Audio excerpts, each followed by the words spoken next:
اسے کسی تھانے میں اپنی آمد درج نہیں کرانی پڑتی۔ مختصراً زاہدہ حنا کی یہ کہانی اپنے ریڈر کو نہ صرف بے چین کرتی ہے بلکہ اس میں اٹھائے گئے ہجرت اور تمام دیگر سوالوں پر گمبھیرتا سے سوچنے پر مجبور کرتی ہے۔ ایک بار پھر آپ کا شکریہ زیبا آپا، جو آپ نے اس پروگرام میں شرکت کرنے کا موقع دیا۔ بہت بہت شکریہ۔ زاہدہ حنا اردو ادب کی ایک منفرد آواز ہیں۔ بطور فیمنسٹ، افسانہ نگار، ناول نگار، مضمون نویس، مترجم، کالم نگار کی وہ اپنی صلاحیتوں کا لوہا منوا چکی ہیں۔ میرا موضوع ان کے افسانوں میں ہجرت کا بیان ہے۔ وہ ہجرت کے سخت خلاف ہیں کیونکہ ان کے نزدیک ہجرت نے ناکامی اور لا حاصل کے سوا کچھ نہیں دیا۔ وہ بنیادی طور پر اس مشترک تہذیب کی قصہ گو ہیں جس کا شرازہ تقسیم ہندوستان نے بکھیر دیا، کیونکہ فسادات کی بھڑکتی ہوئی آگ نے ہندوستان اور پاکستان کے معاشروں کو پوری طرح اپنی لپیٹ میں ایسے لیا کہ دونوں جانب کے سینکڑوں ہزاروں نہیں بلکہ لاکھوں خاندانوں کے خواب جل کر راکھ ہو گئے، اور ان گنت گھرانے پشت پشت سے آباد زمینوں کو چھوڑ کر سرحد کی ایک جانب سے دوسری جانب ہجرت کرنے پر مجبور کر دیے گئے۔ ہندو مسلم فسادات اور ہجرت ہماری قومی سطح کا سب سے بڑا تخلیقی تجربہ ہے، اس لیے اس پر بہت کچھ لکھا گیا۔ کہیں انسانوں کی بربریت کو موضوع بنایا گیا ہے، کہیں جڑوں کی تلاش کا سوال اٹھایا گیا، اور کہیں رشتوں کی ٹوٹ پھوٹ کو موضوع بنایا گیا۔ زاہدہ حنا نے تقسیم کے پس منظر میں بہت سے افسانے لکھے ہیں جس میں ہجرت کے تکلیف دہ تجربے کو روایتی انداز میں بیان کرنے کی بجائے ایک نئے زاویے سے اس موضوع پر روشنی ڈالی گئی ہے۔ میں سب سے پہلے ان کے افسانے ہوا پھر سے حکم صادر کے حوالے سے بات کروں گی، جس میں ہندوستان سے تعلق رکھنے والی نادرا نے پاکستانی شہری عمران کی محبت میں گرفتار ہو کر اس حقیقت کو فراموش کر دیا کہ تقسیم نے دونوں ممالک کے درمیان آگ اور خون سے ایک لکیر کھینچ دی ہے جسے وہ ساری زندگی چاہ کر بھی پار نہیں کر سکتی، کیونکہ اب اس کی شہریت پاکستانی کی ہے اور دونوں ممالک کے درمیان ہر قسم کے تعلقات منقطع ہیں۔ وہ اپنے گھر اور گھر والوں سے ہمیشہ کے لیے کٹ گئی ہے۔ وہ ابا میاں جو اس کے لاڈ اٹھاتے نہ تھکتے تھے، جنہوں نے کبھی اسے ماں کی کمی محسوس نہیں ہونے دی تھی، اسے آخری بار دیکھنے کی آرزو ہی دل میں لیے منو مٹی تلے جا سوئے، کیونکہ اسے اپنی جنم بھومی میں آنے کی اجازت نہیں ہے۔ رام نے بنواس لیا تو سیتا کھو دی، اس نے عشق کیا تو عمر بھر کا بنواس اس کا مقدر ٹھہرا، اور اس نے اپنے رشتے، اپنی دھرتی، اپنی شناخت کھوئی۔ ساری عمر اپنی مٹی کے لیے تڑپتے رہنا ہی اس کا مقدر ٹھہرا۔ اس محرومی کو زاہدہ حنا نے اس لیے اتنی شدت سے محسوس کیا ہے کہ انہیں خود مسافرت کے کرب سے گزرنا پڑا۔ اپنے وطن سہسرام کی یاد انہیں کس کس طرح تڑپاتی ہے، ہوا پھر سے حکم صادر اس کا منہ بولتا ثبوت ہے۔ فیض صاحب کی نظم میرے دل میرے مسافر کے مصرعے سے بہتر اس افسانے کا کوئی عنوان نہیں ہو سکتا تھا۔ جلاوطنی کے اس تکلیف دہ تجربے نے فیض احمد فیض اور زاہدہ حنا دونوں کو درد کے ایک مضبوط رشتے میں باندھ دیا ہے۔ ہجرت کر کے آنے والوں کے ہاتھ سوائے حیرت، حسرت اور ناکامی کے اور کچھ نہ آیا۔ ہجرت کرتے ہوئے لوگ جو خواب، امیدیں اور امنگیں لے کر اپنے وبائی وطن کو ترک کر کے خالی ہاتھ چلے تھے، ان کے خواب نئی سرزمین پر بری طرح ٹوٹے، کیونکہ نئے ملک میں نہ ان کی زمین اپنی تھی اور نہ سر پر آسمان۔ یہاں ان کی شناخت مہاجر کے طور پر کی گئی، اور آج جبکہ ان کی یہاں کئی نسلیں آباد ہیں، یہ مہاجر ہی کہلائے جاتے ہیں۔ انہی تہی دستوں کے کرب کو زاہدہ حنا نے اپنے بہت سے افسانوں میں پیش کیا ہے، جن میں معدوم ابن معدوم، باہر سو رقص بسمل بود، ہوا پھر سے حکم صادر، منزل ہے کہاں تیری، زمین آگ کی آسمان آگ کا، آخری بوند کی خوشبو وغیرہ شامل ہیں۔ زاہدہ حنا باشعور اور غور و فکر کرنے والی خاتون ہیں۔ وہ 1947 میں ہونے والی تقسیم کے سخت خلاف ہیں، کیونکہ ادیب انسانیت سے پیار کرتا ہے، اور اس موقع پر انسانیت جس طرح نوحہ کناں تھی، ہر امن پسند انسان نے اس حوالے سے تقسیم کو ناپسند کیا۔ زاہدہ حنا کا ہجرت کے حوالے سے نقطہ نظر یہ ہے کہ وہ لوگ جو 1000 سال سے اکٹھے رہ رہے تھے، ان کے درمیان پیدا ہونے والے مسائل کا حل یہ نہیں تھا کہ ان کو علیحدہ علیحدہ ممالک دے دیے جائیں، بلکہ اس کا بہتر حل نکالنا چاہیے تھا۔ اور آج جب کہ پاکستان میں انتشار عروج پر ہے تو کیا اس کا یہی حل مناسب ہوگا؟ ہرگز نہیں۔ تقسیم ہند، فسادات، قیام پاکستان، ہجرت جیسے مسائل کو ہر تخلیق کار نے بیان کیا ہے، لیکن زاہدہ حنا نے اسے اپنے اندر جذب کیا ہے۔ وہ ہجرت کے بعد انسانی رشتوں، اقدار و روایات میں آنے والی تبدیلی اور اس تبدیلی کے معاشرے پر اثرات کو بیان کرتی ہیں۔ انہوں نے اپنے افسانے معدوم ابن معدوم میں 3 نسلوں کی تباہی اور لاحاصلی کے ذریعے ہجرت کی ناکامی کو انتہائی فنکاری سے بیان کیا ہے۔ کرنل معصوم حسین کے خاندان کے ذریعے ہجرت کو وقت کے تناظر میں دکھایا گیا ہے۔ کرنل معصوم حسین کا بیٹا جعفر حسین جو کراچی جا کر اپنی پھوپھی زاد سے شادی کرتا ہے اور بہترین معاشی امکانات دیکھ کر اپنے والدین کو ہندوستان میں ہی چھوڑ کر وہیں رہائش اختیار کر لیتا ہے۔ اس کا بیٹا علی اکبر کراچی میں پولیس کی فائرنگ سے ہلاک ہو جاتا ہے۔ یوں ہجرت کے کارن 3 نسلیں تباہ ہو گئیں کیونکہ ان کی نسل کو آگے بڑھانے والا ہی ختم ہو گیا۔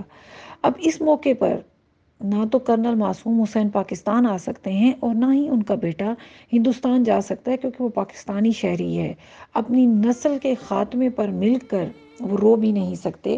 ان 3 نسلوں کی ہجرت سے ہونے والی بربادی پر زائدہ حنا کا نقطہ نظر کچھ ایسے سامنے آتا ہے کہ اقتباس ملاحظہ ہو، لیکن سوچو تو صحیح، یہ بھی کوئی زندگی ہوئی کہ گھر میں آگ لگے تو اسے بجھانے کی بجائے آدمی اپنے سارے رشتوں کو آگ میں گھرا چھوڑ کر بھاگ نکلے، یہ سوچے بھی نہیں کہ رہ جانے والے راکھ ہو جائیں گے۔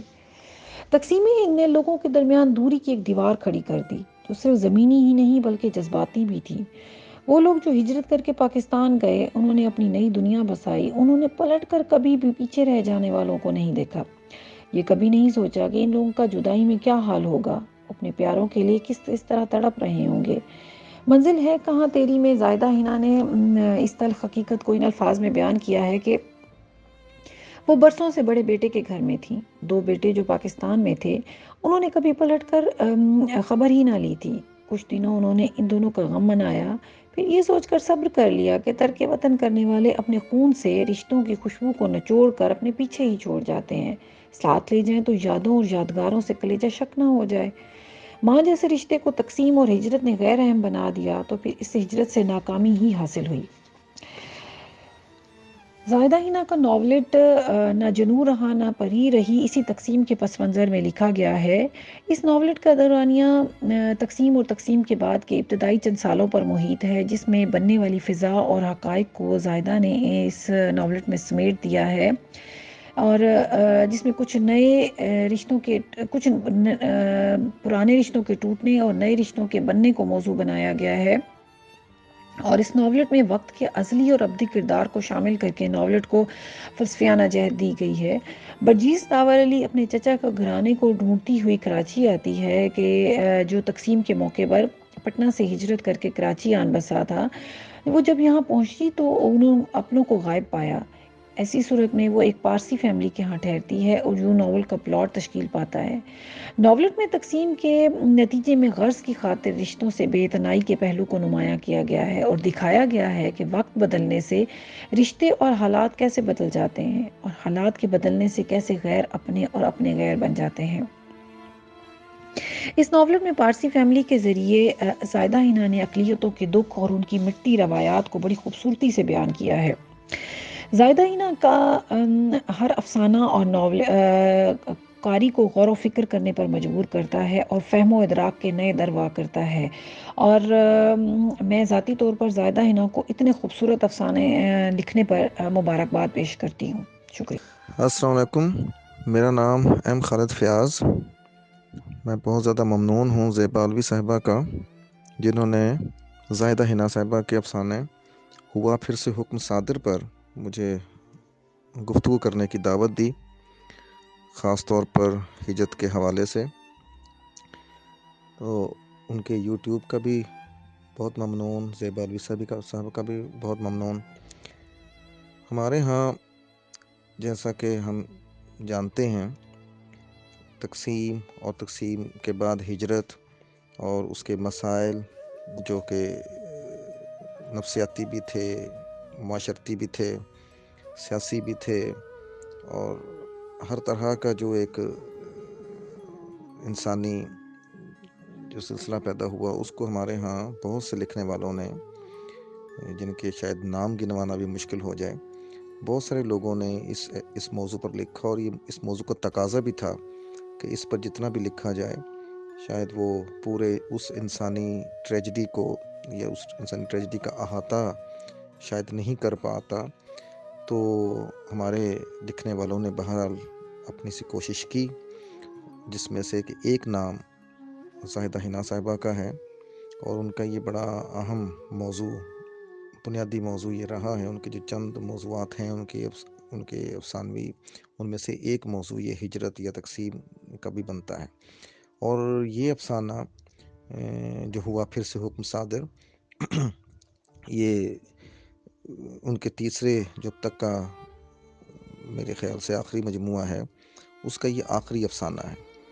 تو اس سے ہمیں پتہ چلتا ہے کہ ان کا جو ایک طویل افسانوی سفر رہا، اگرچہ کہ انہوں نے افسانے کم لکھے، لیکن جو ایک طویل افسانوی سفر رہا اس میں یہ موضوع ان کے ساتھ مسلسل ٹریول کرتا رہا ہے۔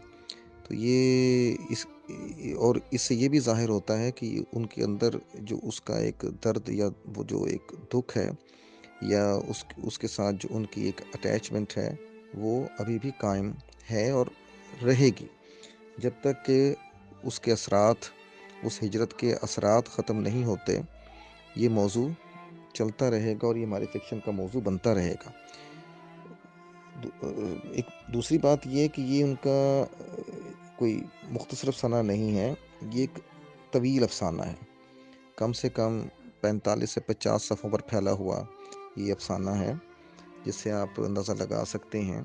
تو انہوں نے اس کو تھوڑا وسعت کے ساتھ دیکھنے کی کوشش کی، اسے انسانی ٹریجڈی کو، جو اس میں کردار ہے نادرہ کا، اس کا یہ المیہ ہے جس کو بیان کیا گیا ہے اپنے اس افسانے میں۔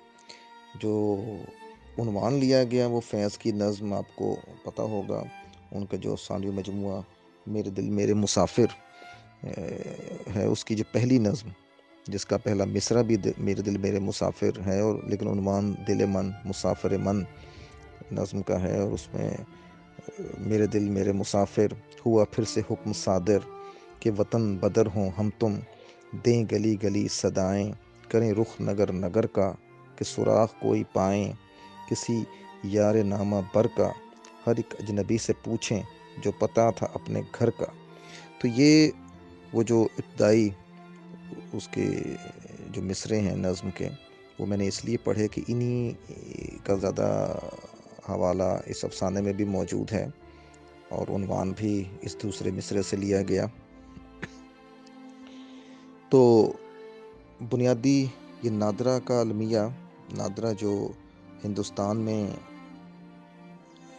رہتی ہے، دہلی اور دہلی کے آگے ایک علاقے میں، آکسفورڈ پڑھنے کے لیے جاتی ہے، جو اس کا یہ کہیں گے جی سمپل سا ایک پلاٹ جو بنتا ہے یا جو ایک واقعات کا تسلسل ہے، وہ وہاں پر وہ جاتی ہے۔ وہاں اس کی ملاقات ایک عمران نامی شخص سے ہوتی ہے جو پاکستان سے ہے، کراچی سے ہے۔ وہ اس کے ساتھ محبت میں انوالو ہوتی ہے اور شادی کا فیصلہ کرتی ہے۔ واپس گھر آتی ہے، گھر آ کر گھر والوں کو بتاتی ہے اور اپنا فیصلہ بھی سنا دیتی ہے۔ بارات آتی ہے، وہاں سے وہ رخصت ہوتی ہے، پاکستان آتی ہے۔ آتے ہی اس کو اپنی نیشنلٹی، پاکستانی نیشنلٹی لینا پڑتی ہے، کیونکہ اس کو جاب اسی صورت میں مل سکتی ہے۔ بہرحال پھر دکھایا گیا ہے کہ اس کو کیسے وہ مسائل فیس کرنا پڑتے ہیں وہاں پر۔ ایک طرف جاب، وہاں پر تاریخ پڑھانی ہے، تاریخ لازماً وہ جو جس طرح سے اس کا ایک ویژن ہے وہ تاریخ پڑھانے کا یہاں پر ویژن نہیں۔ یہ ایک مسئلہ بہت بڑا پیش آتا ہے، اور یہ اکثر ان لوگوں کو پیش آتا رہا جو پڑھے لکھے لوگ ہندوستان سے پاکستان آئے، اور جن کو تاریخ اور ثقافت اور وہ جو کلچر کے مباحث ہیں ان کو وہاں پر جب پیش کرنا پڑتا ہے تو اس میں سچ کا عنصر جو ہے وہ لانا بڑا مشکل ہو جاتا ہے۔ تو یہ ایک چیز۔ دوسرا، جب یہ افسانے کا یہ میں بتا دوں کہ اس کا جو زمانہ بنایا گیا وہ 65 اور 71 کے درمیانی وقفہ اور اس کے بعد کا تھوڑا سا عہد لیا گیا ہے۔ یہ وہ زمانی تناظر اس میں رکھا گیا۔ تو جب ہم اس کو سامنے رکھتے ہیں تو اور اس وقت کی صورتحال کو، اب جب وہ ڈھاکہ فال ہوتا ہے اور بنگلہ دیش بنتا ہے، تو اس وقت نادرہ کا جو پوائنٹ آف ویو ہے وہ عمران سے بالکل مختلف ہے، اور عمران اسی کی بنیاد پر اسے غدار تک کہتا ہے اور یہ چیز اس کے لیے بڑی تکلیف کا باعث بھی بنتی ہے۔ بہرحال مختصراً یہ کہ وہ عمران اسے طلاق دے کر چلا جاتا ہے، اور وہ خود نفسیاتی کچھ عارضوں میں مبتلا ہے۔ اس کی والدہ کسی بنگالی شخص سے دوسری شادی کر لیتی ہے، اور اس کی وجہ سے اس کے بھی مسائل۔ تو یہ اب اتنے میں ادھر اس کے والد صاحب جو بابا جان ہیں وہ بیمار ہو جاتے ہیں، اطلاع ملتی ہے کہ ان کی طبیعت بہت خراب ہے۔ اب اس کو وہاں سے آنا ہے، لیکن یہ اپنے وہی اس کو جو سفارتی تعلقات جو انتہائی خراب ہو چکے ہیں، اس کے لیے آنا ممکن ہے کیونکہ اس کے پاس پاکستان کی نیشنلٹی ہے، اور ویزا ملنا، اور وہ بہرحال وہ بہت سارے پروسیس سے گزرنے کے بعد سری لنکا کے راستے سے ہوتی ہوئی نادرہ اپنے گھر پہنچتی ہے۔ درمیان میں اس کو ایک مائیکل نامی شخص بھی ملتا ہے جو بیروت اور لبنان سے جس کا تعلق ہے، اور وہ خود انتہائی حالات کا مارا ہوا، وہ بھی ہجرت کا شکار ہے، ملک در ملک وہ گھوم رہا ہے، اور اس کی بھی ٹریجڈیز ہیں۔ اور اس کردار کو میں سمجھتا ہوں کہ زاہدہ ہندا نے شامل ہی اس لیے کیا کہ پتہ چلے کہ جو ہجرت کا جو ہمارا موضوع ہے وہ صرف ہمارا نہیں بلکہ عالمی سطح کا موضوع، اور جیسا کہ کہا بھی جاتا ہے کہ 20ویں صدی ہے ہی انسانی ہجرت کی صدی۔ اگرچہ اگر غور کیا جائے تو انسان ازل سے شاید ہجرت کا شکار ہے، لیکن 20ویں صدی میں جتنی انسانی معاشرت کو مہاجرتیں کرنا پڑیں، شاید وہ تاریخ کا یہ ایک بہت بڑا باب ہے اس حوالے سے۔ تو عالمی سطح پر بھی ہجرتیں، اور مقامی سطح پر، ملکی سطح پر بھی ہجرتیں، اور ہندوستان میں خاص طور پر یہ چیز پھر بڑی شدت کے ساتھ ہمارے سامنے آتی ہے۔ تو وہ مائیکل بھی اس کو ملتا ہے، اس کا بھی قصہ سامنے آتا ہے، پھر وہ آخرکار بہرحال کسی طرح سے تمام تر مشکلات کو سر کرتی ہوئی وہ اپنے وطن پہنچتی ہے، اور جب اپنے بھائیوں، بھابھیوں اور بہن کے پاس جاتی ہے تو وہاں پہ جو المیہ سامنے اب آتا ہے کہ اس کا جلد ہی، اور اس دوران اس کے بابا جان فوت ہو جاتے ہیں، وہ ان کو زندگی میں نہیں دیکھ پاتی، وہ فوت ہو جاتے ہیں۔ اور جب وہ وہاں پہنچتی ہے، اب جو المیہ ہمارے سامنے آتا ہے وہ کیا ہے کہ وہ وہاں رکنا چاہتی ہے، وہ وہاں رہنا چاہتی ہے، کیونکہ پاکستان میں اب نہ تو عمران رہا نہ اس کا کوئی اور، اب سارے اس کے رشتہ دار وہیں پر ہیں، اس کا گھر، اس کے بھائی، اس کے بھابیاں، بہن، سب کچھ وہیں ہے، لیکن وہ وہاں اب رہ نہیں سکتی کیونکہ اس کی نیشنلٹی اب پاکستانی ہو چکی ہے، اس کا ویزا ختم ہونے والا ہے، اسے واپس جانا ہے۔ اور المیہ کیا ہوا کہ جب وہ وہاں پہنچتی ہے تو اس کو وہاں تھانے میں اندراج بھی کروانا پڑتا ہے، کہ کیونکہ قانون ہے انڈین قانون کے مطابق کہ جو پاکستان سے شخص جو بھی آیا ہے اور پاکستانی نیشنلٹی رکھتا ہے، اس کے پاس پاسپورٹ پاکستانی ہے، 24 گھنٹے کے اندر وہ تھانے میں اپنا اندراج کروائے۔ تو وہاں بھی اس کو جانا پڑتا ہے۔ وہ اس کے دل پر جو بیتتی ہے کہ اپنے ہی ملک میں، اپنے ہی وطن میں وہ کس طرح سے اجنبی قرار دے دی گئی، اور وہاں وہ تھانے میں اپنا اندراج کرواتی ہے۔ بہرحال جب اس کو اس کا بھائی بتاتا ہے کہ بھائی فوراً دلی پہنچو اور تمہارا ویزا ختم ہونے والا ہے اور 2 دن رہ گئے ہیں، تو وہ اس وقت وہ کیفیت اب کمال کی کیپچر کی ہے زاہدہ ہنا نے اپنے اس افسانے میں، اور اس کو ماسٹر پیس بنایا۔ میں سمجھتا ہوں اس جو آخری جو حصہ ہے اس نے اس کو بہترین افسانوں میں شمار کرنے کے قابل بنا دیا۔ تو وہ کہتی ہے کہ کسی طریقے سے ویزا بڑھایا نہیں جا سکتا، وہ بھائی سے کہتی ہے، وہ کہتے ہیں نہیں بھائی یہ ممکن نہیں ہے، کیونکہ دونوں ملکوں میں نہ اس طرح کے کوئی سفارتی تعلقات ہیں، اور تم اتنی کم خوش نصیب ہو کہ یہاں پہنچ گئی ہو۔ تو بہرحال اس کو واپس جانا پڑتا ہے، حالانکہ جس وطن کی نیشنلٹی اس کے پاس ہے، اب ذرا اس کی ٹریجڈی دیکھیں کہ جس وطن کی نیشنلٹی اس کے پاس ہے وہاں اس کا ہے کوئی نہیں، اور جہاں اس کے سارے ہیں وہاں اس کی نیشنلٹی نہیں رہی، وہاں وہ رہ نہیں سکتی۔ یہ کتنا بڑا اس کی جو ہے وہ المیہ بنتا ہے، اور وہ جہاز میں بیٹھتی ہے، اور جاتے ہوئے جب وہ وہاں سے جہاز کے شیشے سے منظر دیکھتی ہے اور وہ اسی دلی میں جہاں وہ پڑھی ہوتی ہے، جہاں اس کی بارات گئی ہوتی ہے، تو وہاں پہ وہ پروفیسر رومیلا تھاپر کی شاگرد بھی رہی ہوتی ہے، تو لیکن ان سب کو اس نے کتنی آسانی سے کھو دیا، اور اب صرف سفر ہی سفر اس کا نصیب ہے، اور افسانہ یہیں پر آ کر ختم ہوتا ہے، اور ہوا پھر سے حکم صادر کہ وطن بدر ہوں ہم تم، ہر ایک اجنبی سے پوچھیں جو پتا تھا اپنے گھر کا۔ تو اس طرح سے یہ افسانہ اپنے اختتام کو پہنچتا ہے۔ تو اب چونکہ ہمارے پاس وقت کم ہے اور کچھ باتیں بنیادی جو ہم کرنا چاہیں گے وہ یہی ہیں کہ اس المیے کو، اس چیز کو اور ایک انسانی درد کو کس طرح سے پینٹ کیا گیا، یہ کمال تو اپنی جگہ پر وہ تو نادرہ کے ذریعے سے ہمارے سامنے آیا، لیکن جو دوسرا ایک پوائنٹ ہے بڑا امپورٹنٹ، وہ یہ کہ یہ اس افسانے میں یہ دکھایا گیا کہ یہ انتخاب اس کا اپنا تھا۔ یہ فیصلہ کرتے وقت جب وہ شادی کا فیصلہ کرتی ہے تو بیسیکلی ہجرت اس کو کرنا پڑتی ہے، جبراً ہجرت نہیں ہوتی، یہ اس کی اپنا انتخاب تھا۔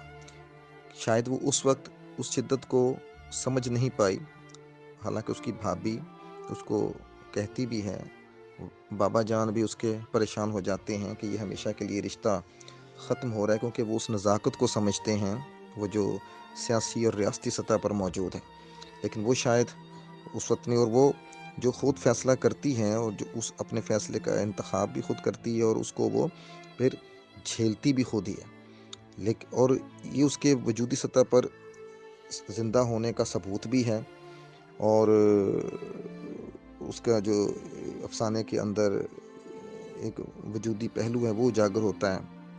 تو یہ تھوڑے سی چیزیں ساتھ ہی ساتھ ہمیں یہ جو اس افسانے کو خاص بناتی ہیں، وہ یہ خاص طور پہ کہ جبراً اس کی ہجرت نہیں، اس نے انتخاب کیا، خود اس نے فیصلہ لیا اور وہ آتی ہے، لیکن پھر حالات کی اس ڈگر پر اس کو بہنا پڑتا ہے، یا حالات اس کو اپنا شکار کر لیتے ہیں، پھر اس کے ہاتھ میں کچھ نہیں رہتا اور پھر وہ آخر میں بے بس ہے۔ تو یہ جو افسانہ ہمیں اس طرح سے ہمارے سامنے چیزیں لاتا ہے وہ بڑی کمال کی بن جاتی ہیں، اور انسانی وہ جو ایک ٹریجڈی ہے اس کو یہاں تک پہنچاتی ہیں کہ بعض اوقات ہم فیصلے کسی لمحے میں تو کرنے کا اختیار رکھتے ہیں، لیکن پھر ایک وقت ایسا آتا ہے کہ وہی فیصلے جو ہمارے کیے ہوئے ہوتے ہیں ہمارے ہاتھ سے نکل جاتے ہیں، پھر وہ وقت کے ہاتھ میں چلے جاتے ہیں۔ اور آخر میں صرف ایک یہ بات کہنا چاہوں گا کہ وہ جو زاہدہ حنا اپنے افسانوں کے اندر جو وقت کا اور جو انسانی مقدر کا جو ایک ایلیمنٹ لے کر آتی ہیں، اس سے ان کے ہاں ہر جو موضوع ہے وہ ایک فلسفیانہ سطح کی گہرائی حاصل کر لیتا ہے۔ یہاں پر بھی ہم یہی دیکھتے ہیں کہ ان کے اسی جو ایلیمنٹ ہے اس سے اس افسانے میں ہجرت کا جو موضوع ہے وہ ایک فلسفیانہ ڈائمنشن حاصل کر لیتا ہے، اور اس کی جو فکری سطح ہے وہ بہت زیادہ بڑھ جاتی ہے، اور یہی اس افسانے کی سب سے زیادہ خوبصورتی ہے کہ وہ ہجرت کو انسانی مقدر کے رنگ میں پیش کرتی ہیں، اور اس کو اس کے اندر یہ سوال ہمارے لیے اٹھا دیتی ہیں کہ ہجرت کس طرح انسانی مقدر بن جاتی ہے، اور اس کا وقت کا اس میں پھر کیا کردار ہوتا ہے۔ یہ سوالات ہمارے سامنے آتے ہیں، اور اس طرح سے یہ افسانہ اپنی جو ہے وہ اہمیت بھی اختیار کرتا ہے، اور اپنا ایسا نقش ہمارے ذہنوں پر چھوڑ جاتا ہے کہ جسے پھر بھلانا ممکن نہیں رہتا۔ تو اس طرح سے میں سمجھتا ہوں کہ ہمیں یہ کریڈٹ زاہدہ حنا صاحبہ کو دینا پڑے گا اس افسانے کے حوالے سے کہ انہوں نے ہجرت کے اس موضوع کو ہمارے لیے کس طرح سے اہم بنایا، اور ایک انسانی درد کو اور اس کی جو فار ایور جو آنے والے اس کے اثرات ہیں ان کو ہم پر کیسے ظاہر کیا۔ تو میں ان کو یہ داد بھی دیتا ہوں، اور آپ کا آخر میں پھر شکریہ ادا کرتا ہوں کہ آپ نے مجھے اس پر بات کرنے کا موقع فراہم کیا۔ بہت شکریہ جی۔ جناب وبھوتی نارائن رائے کا تعارف بڑا طویل ہے، جو یہاں مختصراً عرض ہے وبھوتی جی انڈین پولیس سروسز سے ریٹائرڈ آئی جی ہیں، جبکہ آپ گاندھی انٹرنیشنل ہندی یونیورسٹی وردھا مہاراشٹر میں وائس چانسلر کے عہدے پر بھی فائز رہ چکے ہیں۔ پاکستان میں آپ کا تعارف 1988 سے ہے، جب آپ کا ناول شہر میں کرفیو سماہی ارتقاء میں شائع ہوا۔ یہ ناول کیا ہندوستان میں آئے دن ہونے والے فرقہ وارانہ فسادات کی ایک اندوہناک داستان ہے۔ دوسری تصنیف ہاشم پورہ بھی میرٹھ میں مسلمانوں کے قتل عام سے جڑی ایک داستان ہے۔ وبھوتی نارائن رائے ایک بے باک اور غیر جانبدار مصنف کی حیثیت سے دونوں ملکوں میں اپنا ایک خاص مقام رکھتے ہیں۔ فکشن نگاری میں بھی آپ کی تخلیقات اعلیٰ پائی کی ہیں، جن میں ناول گھر تبادلہ قابل ذکر ہیں۔ رائے صاحب کی 4 تخلیقات پاکستان میں شائع ہو چکی ہیں، جن میں گھر تبادلہ اور ہاشم پورہ کو اردو میں منتقل کرنے کا اعزاز ہمیں حاصل ہے۔ 2015 میں انجمن ترقی اردو نے آپ کو مدعو کیا تھا۔ آنکھیں آہن پوش گھر اور تبادلہ کی رسم اجرا بھی آپ کے ہاتھوں کراچی آرٹس کونسل میں انجام پائی۔ 2005 میں سجاد ظہیر کے سلسلے میں آپ ہندوستان کے دیگر شاعروں اور ادیبوں کے ساتھ تشریف لا چکے ہیں۔ نہ صرف ایک مصنف کے طور پر بلکہ سرکاری طور پر بھی آپ پاکستان رینجرز کے مہمان کی حیثیت سے 4 مرتبہ تشریف لا چکے ہیں۔ پاکستان کا دانشور طبقہ آپ کی ادبی کاوشوں سے نہ صرف واقف ہے بلکہ بڑا مداح ہے۔ جناب وبھوتی نارائن رائے ایک سچے، کھرے اور غیر جانبدار انسان دوست کی حیثیت سے دونوں ملکوں میں اپنی ایک پہچان رکھتے ہیں۔ آپ کے بارے میں اختصار سے کام لینا بہت مشکل ہے۔ یہاں پر ہاشم پورہ کے قتل عام کی داستان کی ایک لائن ہم آپ کے سامنے رکھتے ہیں۔ اندھیرے میں ہمارے بوٹ کیچڑ میں دھنستے جا رہے تھے۔ یہ کیچڑ نہیں، مقتولین کا جمع ہوا لہو تھا۔ اب اس سے زیادہ سچ اور کون لکھ سکتا ہے؟ محترمہ زائدہ ہنا کی کہانی ہوا ہے پھر سے حکم صادر پر وبھوتی جی کے مختصر مگر جامع تبصرے کے لیے ہم ان کے شکر گزار ہیں۔ محترمہ وندنا مشرا نہ صرف ایک بہترین شاعرہ ہیں، آپ ایک بہترین صحافی، مترجم، ایک سماجی کارکن بھی ہیں۔ آپ People's Union for Civil Liberties UP chapter کی 8 سال تک جنرل سیکرٹری اور 2 سال تک نیشنل PUCL کی سیکرٹری بھی رہ چکی ہیں۔ وندنا مشرا لکھنؤ یونیورسٹی سے سنسکرت میں MA اور جواہر لال یونیورسٹی دہلی سے MPhil کی ڈگری لے چکی ہیں۔ 10 سے زیادہ مختلف موضوعات کی کتابوں کی تراجم آپ کی بیش بہا کاوش کا نتیجہ ہیں، جن میں ریکلیمنگ پبلک واٹر کتاب کا ترجمہ لے کے رہیں گے اپنا پانی قابل ذکر ہیں۔ وندنا مشر کے مرحوم والد محترم بھی ایک بہت بڑے ادیب تھے، جن کی 3 کتابیں 1857 اودھ کی جنگ آزادی، دھرم کا مرم اور پاؤں کا سنیچر ہم نے پڑھی ہیں، جن کا شمار تاریخ و ادب کی بہترین کتابوں میں کیا جا سکتا ہے۔ اس طرح ہونہار بروا کے ہو چکنے پات کے مصداق وندنا جی کا ادبی صحافتی سفر بہت طویل ہے۔ ویسے تو وندنا مشرا کا تعلق یوپی کے ایک مشہور قصبے سندیلے سے ہے، لیکن آپ کی زبان لکھنؤ کے ادب و آداب، تہذیب و ثقافت میں رچی بسی ہے۔ آپ کا شعری مجموعہ وہ پھر آئے ہیں، ان کی ایک نظم جو افغانستان کی مظلوم عورتوں پر لکھی ہے، اس کا عنوان ہے۔ 2015 میں انجمن ترقی اردو کی دعوت پر آپ پاکستان بھی تشریف لا چکی ہیں۔ وندنا مشرا کے شوہر جناب رمیش دکشت لکھنؤ یونیورسٹی کے نہ صرف ریٹائرڈ پروفیسر ہیں بلکہ ایک دانشور اور بہترین شاعر بھی ہیں۔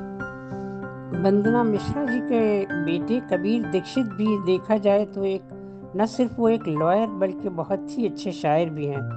اس طرح ہم کہہ سکتے ہیں کہ وندنا مشر کا گھرانہ ایک ایسا ادبی گلدستہ ہے جس کے رنگ برنگے پھول ہیں، اور بہت کم خاندانوں میں وراثت میں ایسی چیزیں ملتی ہیں۔ محترمہ آسیہ نازلی نے زاہدہ ہنا کی نہ صرف کہانیوں بلکہ ان کی زاہدہ کی پوری ادبی خدمات پر جو مقالہ لکھا ہے وہ بہت ہی قابل ستائش ہے۔ ان کے مقالے کا نام ہے تحقیقی و تنقیدی مطالعہ۔ اس میں تقریباً 225 آراء ہیں لوگوں کی، جن میں سے فیاض صاحب بھی ہیں اور دیگر لوگ ہیں. بہت مشکل ہے سب کی رائے کو دینا یہاں پر، لیکن آسیہ نازلی زاہدہ حنا کے بارے میں کیا کہتی ہیں وہ ہم آپ کو بتا رہے ہیں. زاہدہ حنا کثیر الجہت شخصیت ہیں، لیکن اردو ادب میں 2 حوالوں سے بہت مشہور ہیں. پہلی جہت کہانی نویس کی اور دوسری صحافی کی، جس کی آواز بہت بلند اور طاقتور ہے. وہ قلم کی مزدور ہیں، اسے اپنی طاقت بنایا اور ہمیشہ سچ کو فروغ دیا. ڈکٹیٹرشپ سے شدید نفرت کا رنگ تحریر میں نمایاں ہے، کیونکہ ظالم کے آگے سر نہ جھکانا کلمہ حق کو بلند کرنے کی جرأت وراثت میں پائی ہے. ان کی تحریروں کا ضمیر بغاوت اور صداقت سے عبارت ہے. ان تحریروں سے تاریخ کا وسیع مطالعہ ہی نہیں جھانکتا بلکہ خاندان کا اثر بھی نمایاں ہے. وہ لکھتی ہیں، سہسرام میں جنم لینے والی زاہدہ حنا 1.5 برس کی عمر میں والدین کے ہمراہ 1947 میں کراچی آن آباد ہوئیں. اگرچہ سرزمین کی زاہدہ حنا کی یادداشت میں کوئی یاد نہیں، لیکن والدہ کی بڑی بیٹی ہونے کے ناطے اس سرزمین سے دوری اور محبت کو شدت سے محسوس کیا ہے. انہیں شروع ہی سے ادبی ماحول ملا. ادبی ذوق کی پرورش میں والدہ اور والد کے ادبی ذوق کتب خانے نے اہم کردار ادا کیا.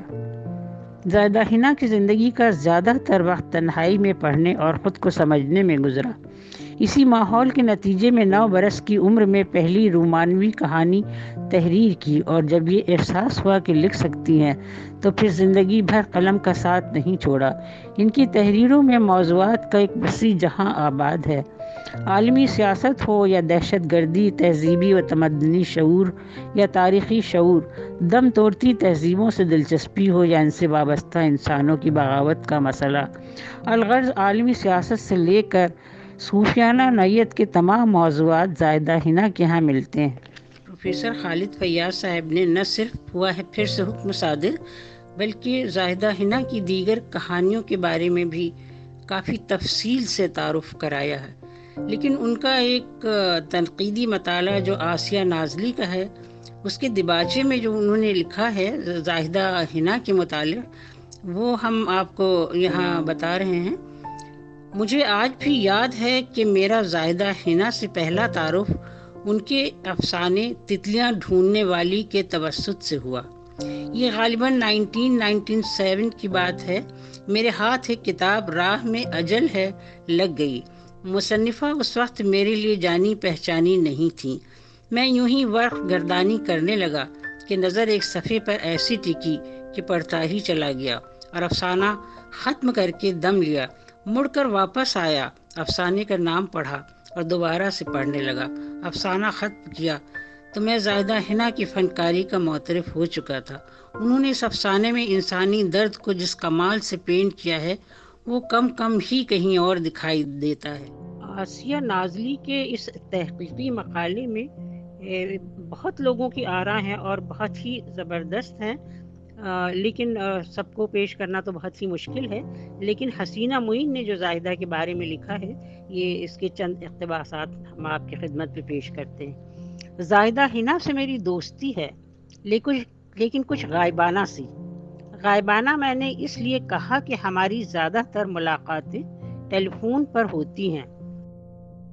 گفتگو کا دورانیہ اکثر اتنا طویل ہوتا ہے کہ اس دورانیے پر محکمہ ٹیلی فون کے تمام تادیبی، تہدیدی اور تنبیہی کارروائیاں ممکن ہیں.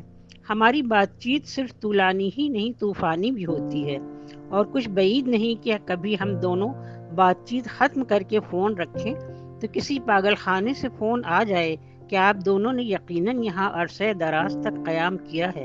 سو اب ایسی بھی کیا بے اتنائی اور کج ادائی، مستقل رہائش نہ سہی، تجدید ملاقات کے لیے ہی کبھی تشریف لائے تو اچھا ہے. وہ لکھتی ہے، ہماری زاہدہ سے ملاقاتیں گاہے بگاہے ہوتی رہیں.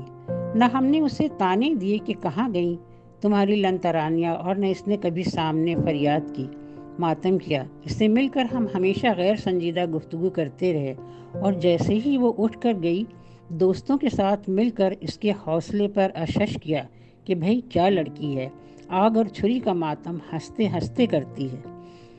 وہ لکھتی ہے، میں نے لفظوں کو انگاروں کی صورت بھی دیکھا ہے اور پہاڑ کی صورت بھی، لیکن اب جب زاہدہ کی کتاب راہ میں اجل ہے پڑھ چکی ہوں تو سوچتی ہوں کہ اس کے لفظ نہ انگارے ہیں نہ پہاڑ۔ زاہدہ کسی کمہارن کی طرح دل کی وادی سے مٹی لیتی ہے اور بہت دھیمے دھیمے مگر بڑے مضبوط ہاتھوں سے زندگی کے پیکر تراشتی ہے، لیکن مجھے جانے کیا ہوتا ہے کہ ہر پیکر جب تکمیل کے قریب پہنچتا ہے تو اسے چھوڑ دیتی ہے، شاید زندگی کے ادھورے پن کو آئینہ دکھانے یا انتقام لینے کے لیے۔ لیکن جس طرح ادھوری بات دل میں کہیں جا کر اتر جاتی ہے، اسی طرح اس کے افسانے میرے دل میں ٹوٹی ہوئی کانچ کی طرح کھپ کر رہ گئے ہیں۔ میں نے بہتری کوشش کی کہ کانچ نکال دوں ورنہ خون رستا رہے گا، لیکن کانچ اتنی چھوٹی ہے کہ نہ نظر آتی ہے نہ پکڑی جاتی ہے۔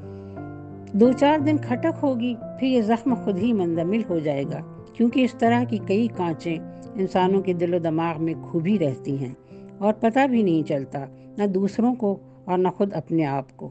محترمہ زاہدہ حنا کے بارے میں ہم کیا کہیں، اتنا کچھ کہا اور لکھا جا چکا ہے۔ عرصہ دراز سے خواہش تھی کہ زاہدہ حنا کی ہجرت سے متعلق کہانیوں کو یکجا کرے۔ وش پاکستان میڈیا یوٹیوب کی اونر مہوش نجمی کی بھی یہی خواہش تھی۔ انہوں نے ہجرتوں کے درد سے متعلق کہانیوں اور شاعری کا ایک سلسلہ شروع کیا ہے۔ زاہدہ حنا کی ہجرتوں سے متعلق اور دوسری کہانیوں کو ہندی میں منتقل کرنے کا اعزاز ہمیں حاصل ہے، جو دہلی میں شائع ہوئی ہیں۔ پہلی جس کہانی کا انتخاب کیا وہ ان کی ایک طویل کہانی ہوا ہے پھر سے حکم صادر تھی۔ اجازت ضروری تھی۔ زاہدہ حنا کو فون کرتے ہیں تو معلوم ہوا کہ گرنے کی وجہ سے ان کو شدید چوٹیں آئی ہیں اور ان کی کنڈیشن کریٹیکل ہے۔ خوف، خدشات، وسوسے، یہ نامراد دل نہ جانے کیا کیا سوچنے لگا۔ ہمارے منہ میں خاک در خاک، نہیں ہم واہ زاہدہ لکھیں گے، آہ زاہدہ نہیں۔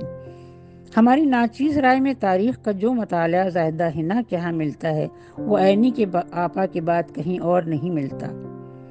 دوسرا، ان کی کہانیوں میں درد کا پہلو ہے۔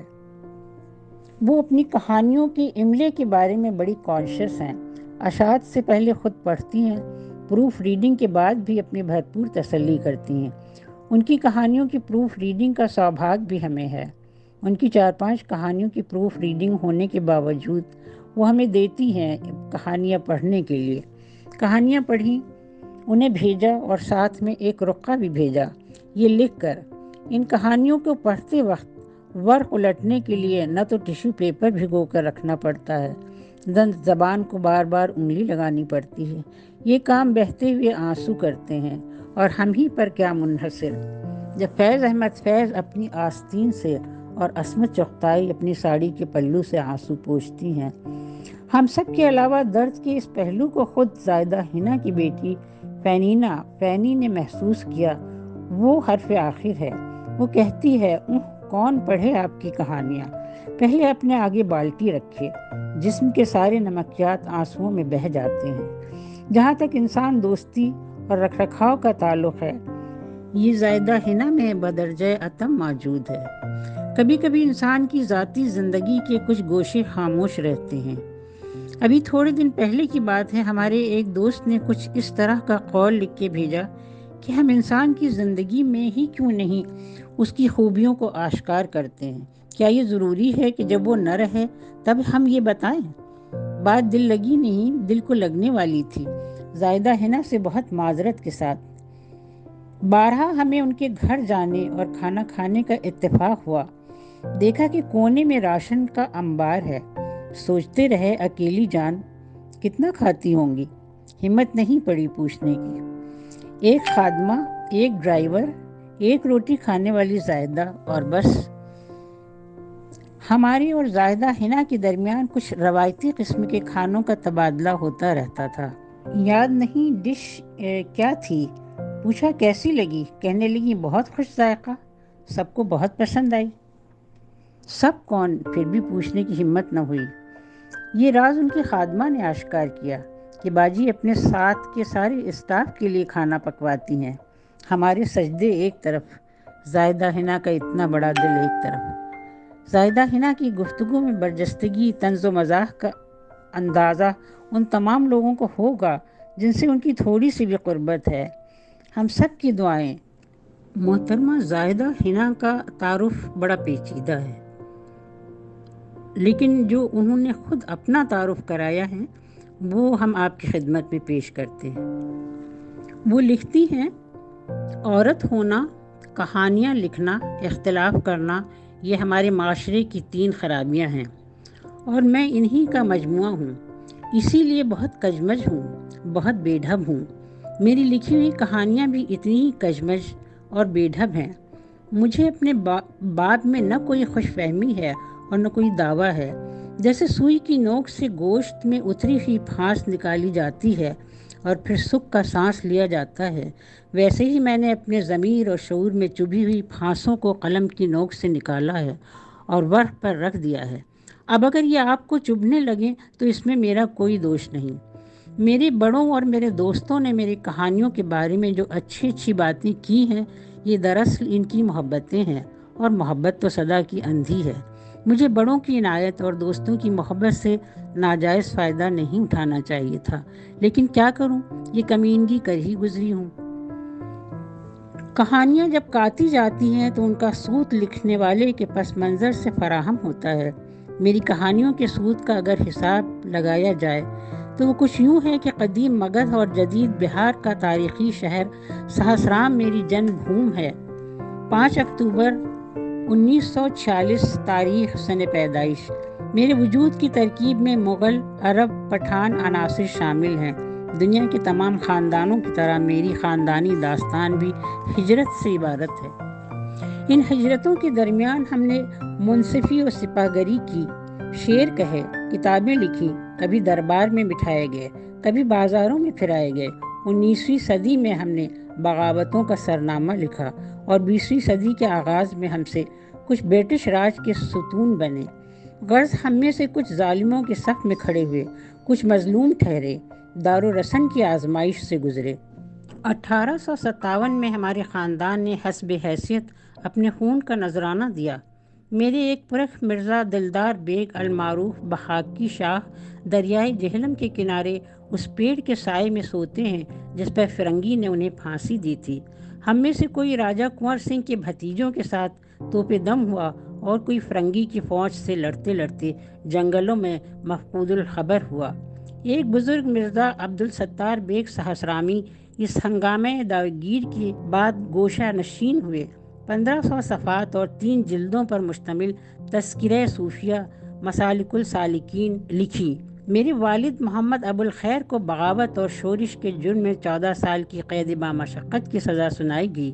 انہوں نے کچھ دن جیل میں کاٹے، پھر خاندانی اثر و رسوخ کے سبب وقت سے پہلے رہا ہو گئے۔ ایک زمانے میں انہوں نے ویدانت کے فلسفے سے متاثر ہو کر دنیا ترک کی اور جنگل کی راہ لی، لیکن ترک و تیاگ شاید ان کے بس کی بات نہ تھی، اس لیے واپس آ گئے۔ اس کے بعد نیتا جی کی فوج میں شریک ہونے کا ارادہ کر کے نکلے، لیکن ایک عشق بلاخیز میں گرفتاری کے سبب رنگون نہ جا سکے۔ وہ ایک آدرش وادی انسان تھے، اسی لیے تاحیات پریشانیوں میں گرفتار ہے۔ ان کی زندگی کے آخری دن شدید جسمانی اور روحانی عذاب میں گزرے۔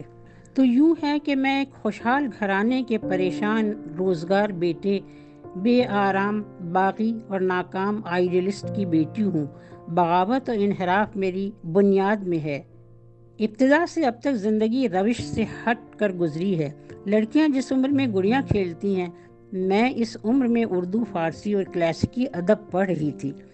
میرے گرو، میرے استاد، مجھے بنانے والے، مجھے بگاڑنے والے میرے باپ تھے۔ شعر و ادب کا اور تاریخ و تہذیب کا جتنا بھی مجھے شعور ہے وہ انہی کی عطا ہے۔ انہوں نے مہابھارت، جوگ وششٹ، شاہ نامہ فردوسی کے قصے سنا کر مجھے زندگی کرنا سکھایا۔ شاہ نامے نے مجھے اپنے سحر میں اس طرح اسیر کیا کہ اس سے رہائی شاید عمر بھر نہ ہو۔ داستانوں اور افسانوی کرداروں کے علاوہ میری زندگی میں شہر بہت اہمیت رکھتے ہیں۔ میں نے اپنے روحانی معاملات کا تعین شہروں سے کیا ہے۔ جہلم، سہسرام، کراچی، دلی، امروہہ، ہر شہر سے ایک گہرا رشتہ ہے۔ ہر رشتے کی جدا جہتیں ہیں، اور انہی جہتوں میں سے ایک جوانیلیاں ہیں۔ ان سے ذہنی رفاقت کا 13 برس پرانا رشتہ ہے۔ میں نے ذہنی رفاقت کے اس سفر میں بہت کچھ سیکھا، بہت کچھ کھویا، بہت کچھ پایا۔ چیزیں جو کھو گئی ہیں ان کا دل کو ملال نہیں، اور جو چیزیں پائی ہیں ان کا بار احسان اٹھائے نہیں اٹھتا۔ بے اطمینانی اگر ہے تو صرف اس بات کی کہ وقت بہت کم ہے، کام بہت باقی ہے اور میں بہت عہدی ہوں۔ بچپن میں بھوتوں، پریتوں، چڑیلوں، پچھل پائیوں سے ڈرتی تھی۔ بڑی ہوئی تو بے خوفی اس حد تک پہنچی کہ خداوندوں کا خوف بھی دل سے جاتا رہا۔ اب صرف وقت سے خوف زدہ ہوں، جو ہاتھ میں ترازو لیے بیٹھا ہے اور کسی کے ساتھ بھی رو رعایت نہیں کرتا۔ وہ نہ دوست ہے نہ دشمن ہے، وہ کھوٹے کو کھرا اور چاندی کو سونا قرار نہیں دیتا۔ میں اس سے پناہ چاہتی ہوں اور اسی کی امان میں آتی ہوں۔ زاہدہ حنا کے ساتھ۔